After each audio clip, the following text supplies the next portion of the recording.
In view of the International Women's Day, a rally was organized by the All India Democratic Women's Association and the All India Labour Women's Coordination Committee on Wednesday in Agartala. The rally began from the office of the organization and circumambulated various routes of Tripura's capital. Former MP Jharna Das and other left women leaders were present at the rally. Leaders and supporters of organizations from different parts of the state participated. Speaking to media person, Jharna Das said that this special rally has been called mainly with the message of defeating the politics of violence and protecting democratic rights. International Women's Day is celebrated every year on March 8th. However, since this year Shivratri falls on the same day, the program was organized on Wednesday by the organization. এবছর 8 March একটি ধর্মীয় অনুষ্ঠান শিবরাত্রি। তো এই 8 March যে কর্মসূচি, সেই কর্মসূচিটা আমরা আজকে 6 মার্চ উদযাপন করছি।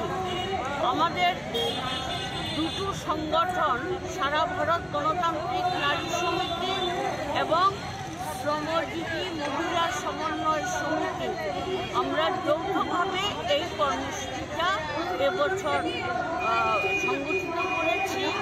আমাদের স্লোগান হচ্ছে হিংসার রাজনীতি বন্ধ করো, গণতান্ত্রিক অধিকার প্রতিষ্ঠার লড়াই জোরদার করো। এবং এছাড়া শ্রমজীবী নারী, প্রকল্প কর্মী এবং বিভিন্ন ধরনের যে অঙ্গনাদি, আশা, মিড ডে মিল ওয়ার্কার,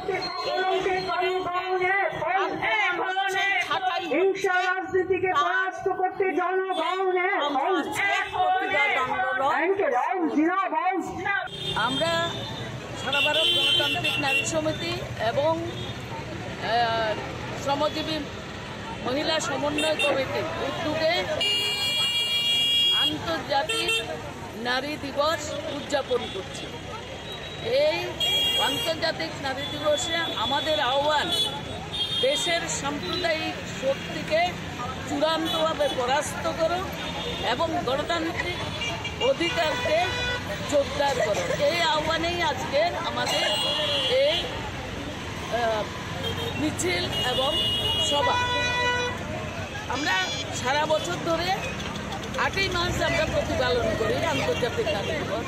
এবার 110তম আন্তর্জাতিক নারী দিবস। যেহেতু শিবরাত্রি, আমাদের দেশে যার যার ধর্ম যে পালন করবে, দেশ সভা, আমরা আজকে এই দিনটাকে পালন করছি। আমাদের বক্তারা বক্তব্য রাখবেন, তার মধ্যে দেশ